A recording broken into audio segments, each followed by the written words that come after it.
கிறிஸ்துவுக்குள் மிகவும் பிரியமான தெய்வ பிள்ளைகளே, பரலோகமான நிகழ்ச்சியின் மூலம் உங்களை சந்திப்பதில் என் இருதயம் கர்த்தருக்குள் மிகுந்த மகிழ்ச்சி அடைகிறது. உங்கள் எல்லாரையும் இயேசு கிறிஸ்துவின் இன்ப நாமத்தினாலும் கிராஸ் டிவி ஊழியங்கள் சார்பாக என் அன்பின் வாழ்த்துக்கள். இன்றைய பரலோகமன்னா, நிச்சயம் கர்த்தர் உன்னோடு இருப்பா.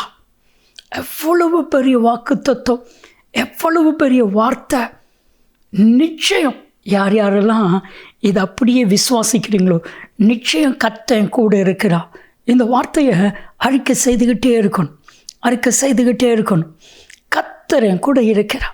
என் அன்பு தெய்வ பிள்ளைகளை, மனிதர்கள்லாம் சொல்லுவாங்க, நிச்சயம் நான் உன் கூட இருப்பேன், உனக்கு என்ன பிரச்சனை வந்தாலும் நான் கூட இருப்பேன்.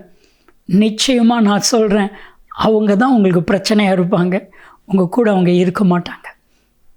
நிச்சயம் நான் உன் கூட இருப்பேன். யோசித்து பாருங்க. ஒரு 2 பார்ட்னர் அவங்க சொன்னாங்க, என்ன உலகமே அழிஞ்சாலும் நான் உன்னை விட்டு போக மாட்டேன், நீ என்னை விட்டு போகக்கூடாது.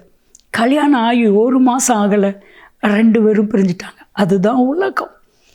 இன்னைக்கு கர்த்தவங்க ஒவ்வொருவரையும் பார்த்து சொல்கிறாரு, நிச்சயம் நான் உன் கூட இருப்பேன். என் அன்பு தெய்வ பிள்ளைகளே, ஆண்டவர் மாத்திரம் இருந்தால் போதும். சொல்லுங்களேன், இந்த உலகத்தில் பணம், அந்தஸ்து, மனிதர்கள், பெருமை, புகழ், ஆஸ்தி, இதெல்லாத்தையும் காட்டிலும் இயேசு என் கூட இருந்தால் எல்லாம் என் கூட வந்துடும். வேதாகமத்தில் ஒரு சம்பவம், ஆதியாகமம் 26வது அதிகாரம் 14ஆம் வசனத்திலிருந்து 28ஆம் வசனம் வரைக்கும் நீங்கள் நல்லா படித்து பார்த்தீங்கன்னா, ஈசாக்குக்கு பல பிரச்சனைகள். அந்த ஊருடைய ராஜா அவன் மேல் பொறாமை கொண்டு அவனை விரட்டுறான்.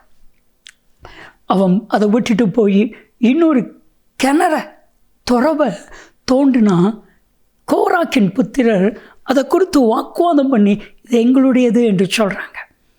விரட்டப்படுறான், வாக்குவாதம் நடக்குது, சண்டை நடக்குது, வேதனையோடு திரும்புகிறான். நல்ல கவனிங்க, யாரெல்லாம் இவனை விரட்டினாங்களோ, வாக்குவாதம் பண்ணினாங்களோ, சண்டை போட்டாங்களோ, அத்தனை பேரும் இவன்கிட்ட வந்து சொன்ன ஒரே ஒரு வார்த்தை, ஆதியாகமம் 26வது அதிகாரம் 28வது வசனம், நிச்சயமாய் கர்த்தர் உம்மோடு கூட இருக்கிறார் என்று கண்டோ. என் அன்பு தெய்வ பிள்ளைகளே, இன்னைக்கு உலகம் உங்களை பார்த்து சொல்லணும், நிச்சயமாக கர்த்தர் அவங்க கூட இருக்கிறாரு, அதனால் கர்த்தர் ஆசீர்வச்சிருக்கிறாரு. நான் சொல்லட்டுமா, இந்த உலகம் உங்களை பார்த்து சொல்லும். யாரெல்லாம் உங்களை அற்பமாக எண்ணாங்களோ, யாரெல்லாம் உங்களை காயப்படுத்தினாங்களோ, அத்தனை பேரும் சொல்ல போகிறாங்க, நிச்சயம் கர்த்தர் கூட இருக்கிறார். நீதிமொழிகள் 23:18, நிச்சயம் முடிவு உண்டு, உன் நம்பிக்கை வீண் போகாது. என்ன முடிவு தெரியுமா? நிச்சயமான ஒரு முடிவுனா, கர்த்தர் என் கூட இருக்கிறாரு, இருக்கிறாரு, இருந்துக்கிட்டு இருந்தார், இன்னும் இருப்பார். எப்பவுமே சொல்லுங்க, என் கூட கர்த்தர் இருக்கிறார், இருப்பார். ஆனால் மனுஷங்க, இப்போ இருக்கிற மனுஷங்க இனி இருப்பாங்க இல்லை. ஒரு குடும்பத்தில் மூத்த சகோதரர் கொஞ்சம் ஞானம் இல்லாமல் பிறந்துட்டார்.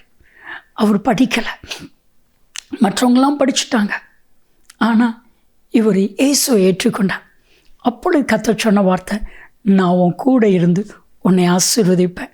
நிச்சயமாக ஆண்டவருடைய கிருபையினால் படித்து பட்டம் பெற்று எல்லாத்த காட்டிலும் இந்த ஞானமற்ற சகோதரனை கர்த்தர் கூட இருந்து ஆசீர்வதித்தார்.